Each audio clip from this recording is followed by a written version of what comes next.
ஸ்ரீ சக்கரம் பக்தி சேனல் மெய்யன்பர்கள் நேயர்கள் அத்தனை பேருக்கும் பணிவான வணக்கங்கள். பௌர்ணமிக்கு அடுத்த நாளாக பிரதமை திதியில் தை மாதம் பிறக்கிறது. மிகவும் சிறப்பான நாள். சந்திர பகவானின் முழு நிலவின் ஒளி வீச்சின் காரணமாக 12 ராசிக்காரர்களும் சிறப்பாகவும் 12 லக்னக்காரர்களும் சிறப்பாகவும் இருப்பார்கள்.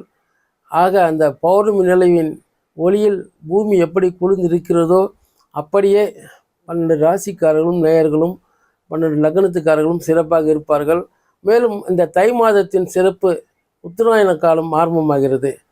உத்தராயண காலத்தில் தான் பீஷ்மர் அம்பு படுக்கையில் படுத்திருந்ததாக புராணங்கள் சொல்கிறது. அதன் பிறகு பார்த்தீர்கள் என்றால் உத்தராயண காலத்தில் புண்ணிய காலம் எது செய்தாலும் சிறப்பாக இருக்கும். மேலும் வடலூர் வள்ளலார் சுவாமிகளின் பூஜை இருக்கிறது. ஜோதி தரிசனம் ஒன்று இருக்கிறது. மேலும் மேலும் பார்த்தீர்கள் என்றால் சிறப்பான காலம். இங்கு சொல்ல வேண்டுமென்றால் இந்த தை மாதத்தில் பொங்கல் திருநாள், தை திருநாள், தை பிறந்தால் வழி பிறக்கும் என்று சொல்வார்கள்.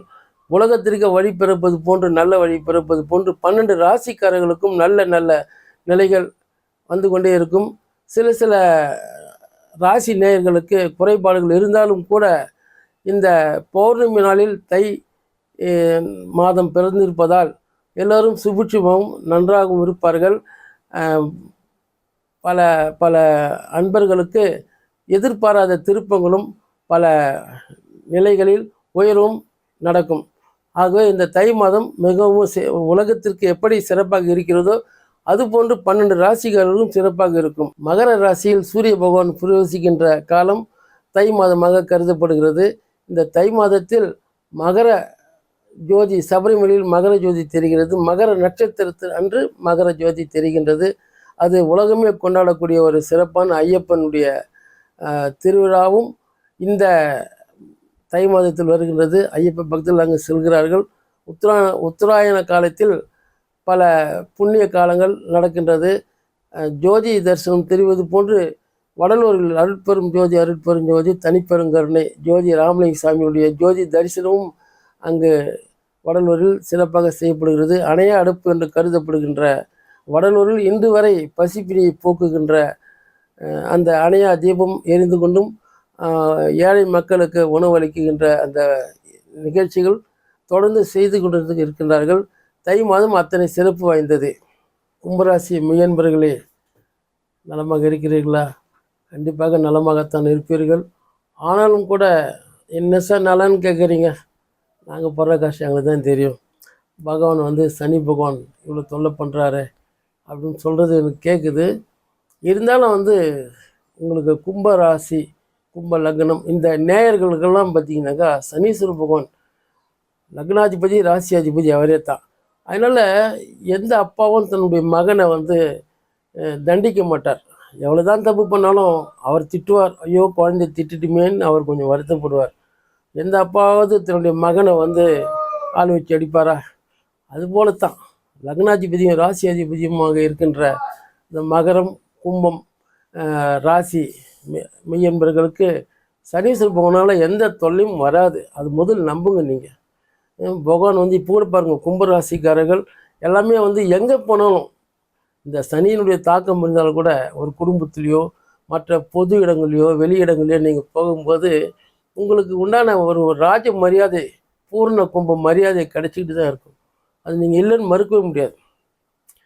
அந்தந்த மனிதனுடைய தகுதி தராதரத்துக்கு தகுந்த மாதிரி மதிப்பு, மரியாதைகள், உயர்வுகள் எல்லா இடத்துலையும் கிடைச்சிக்கிட்டு தான் இருக்கும். அதில் கும்பராசி நேயர்களுக்கு சிறப்பாக இருக்கும். 2ஆம் இடத்துல பார்த்தீங்கன்னாக்கா ராகு பகவான் இருக்கார்.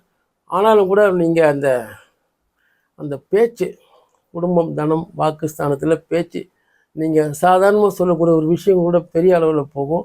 இருந்தாலும் அந்த சனீஸ்வர பகவானுடைய கருணையால் உங்களுக்கு அதிக அளவு தாக்கம் இருக்காது.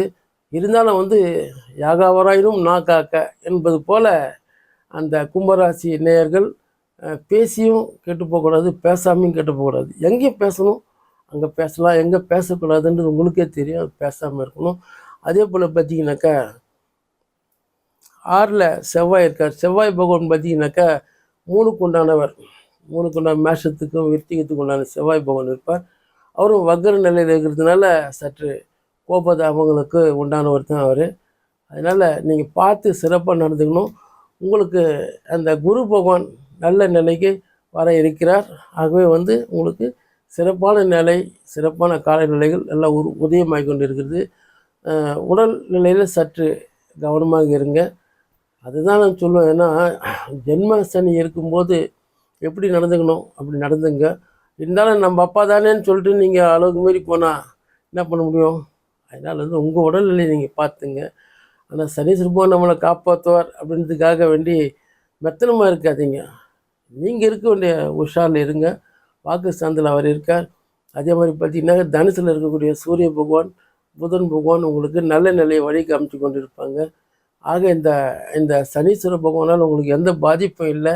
தை மாதம் ரொம்ப சிறப்பாக இருக்கும். புது புது பொருட்கள், எலக்ட்ரானிக்கல் பொருட்கள் வாங்குவீங்க. படிக்கிற பிள்ளைகள் நல்ல ஒரு கல்வி நிலையில் நல்லபடியாக வருவாங்க. அதை பற்றி எந்த கவலையும் இல்லை. குடும்பத்திலையும் ஒற்றுமை சீராக சிறப்பாக இருக்கும். கல்யாணம் ஆகாத ஆண் பெண்களுக்கு பெற்றோர்கள் தேடிக்கொண்டிருக்கின்ற வரன்கள் கண்டிப்பாக தை மாதத்தில் முகூர்த்தம் அமையக்கூடிய நிலையில் காலநிலைகள், கிரக நிலைகள் சிறப்பாக இருக்கின்றன. எதை பற்றியும் கவலைப்படாதீர்கள். குரு, ராகு, கேது பகவான் உங்களுக்கு சாதகமாக தான் இருக்கிறார்கள். ஏனென்றால் பிறந்த தை மாதமே நல்ல திதியில் பிறந்திருப்பதால் எல்லா ராசிக்காரர்களும் சிறப்பாகவும் செருக்கடையும் வகையிலும் மகிழ்ச்சி அடையக்கூடிய வகையிலும் உங்களுடைய அந்த தை மாதம் சிறப்பாக சென்று கொண்டிருக்கிறது.